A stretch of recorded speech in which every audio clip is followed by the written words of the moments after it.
You asked us, can Liverpool win the league next season? Answer, no, they can't.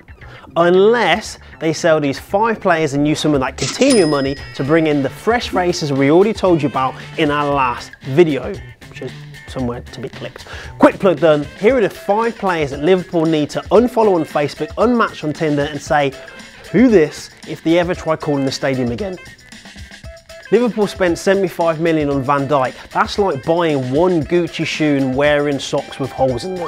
Their goalkeeper Mignolet is a holy sock.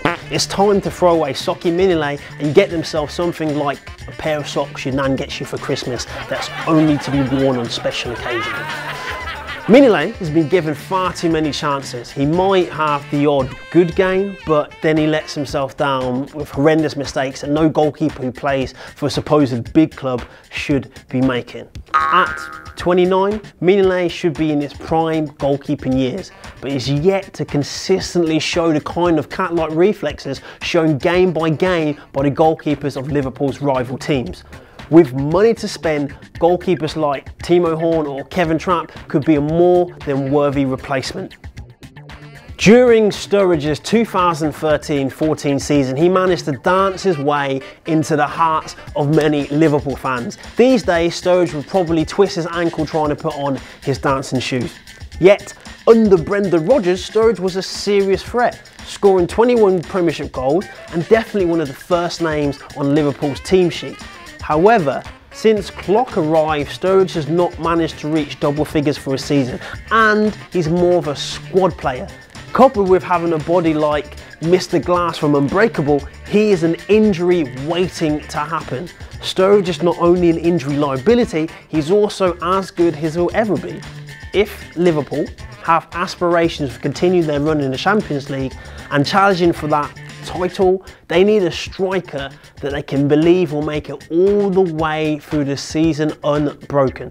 Sturridge will probably get another club, maybe 15 goals this season, but Liverpool will be wise to spend that Coutinho money on a new superstar striker, not a striker that had one super season. Sturridge is an if-only play. If only he didn't get injured, if only Suarez had stayed and their partnership could have continued. Like Liverpool's if-only 2013 season, if Liverpool want to build a title challenging future, they need to get rid of their if-only past. The defender once dubbed the Scouse Cafu hasn't lived up to the promise he showed in Liverpool's 2013-14 title challenging season. Simply said, Flanagan is not good enough. Arguably, he was never good enough. But he found himself starting the team that almost won the league. It was during this period that he gained an even stronger cult following, supported by his previous appearance on Being Liverpool. Yet, the desperation he showed and the desire he showed on that Liverpool documentary has never transferred into Premiership quality. As a player, you can play on the left, you can play on the right of the fence, but even his versatility has not enabled him to impress in either position. His loan move to Burnley proved that if he's not good enough to get into the Burnley lineup, surely he isn't good enough to help Liverpool win the league.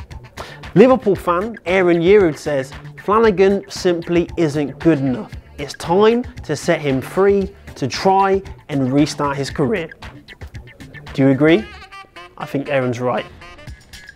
Danny Ings, another Liverpool player dogged by injury, another Liverpool player that showed promise, but still another Liverpool player that is clogging up a team that now needs a new third musketeer to join Salah and Firmino. Simply said, Ings isn't the final piece to take Liverpool to the next level. Ings' best season came in 2015-16 when he managed 11 goals from 35 appearances. However, since his many injuries, he's been unable to make such an impact. The issue isn't so much Ings' ability. Ings has been praised by all the managers that have coached him, but Liverpool need consistency and outstanding quality if they're to challenge the likes of Man City. But with that said, we do have some good news for Ings. ESPN has reported that Liverpool are willing to sell Sturridge, but want to hold on to Ings simply to make sure they have cover for their other attacking options. But the question is, why just have cover? Why not bring in a new striker, hungry for a challenge and definitely able to push for the first team? But maybe I'm being too harsh. Liverpool fan Aaron Urich said, Danny Ings is hard to judge. You feel sorry for the guy, having 2 ACL injuries, he's basically lost 2 years of his career of injuries, maybe he should go out on loan. The question is, you support me telling him to get rid of you, or my boy Aaron who's going to ask him to go out on loan? Let us know your thoughts. When Liverpool signed the 20-year-old Nazar Markovic, he was a thrilling winger. But in the void left by the departure of Suarez, he never lived up to standard, and it's not just Liverpool that don't want him or need him. In truth, the Serbian winger is more than just surplus to requirements. If Liverpool wishes to challenge for the title, no defender is going to be like, oh no, I've got to play against Marković today. No one says that. However, the issue is Liverpool know this. Klopp has admitted no one wants him. Klopp said that they've been trying to sell him for a year or more with no success, leading him to still be in their squad to many Liverpool fans' dismays. However, we've got some good news for you. It's been reported that there's a Chinese Super League team willing to pay 10 million for the player that cost Brendan Rodgers 20 million. So that's our 5 players that Liverpool should sell this transfer window. So let us know your thoughts. Who do you think should go? Who do you think should stay? I've been Anton Allen. Thank you for watching. See you tomorrow.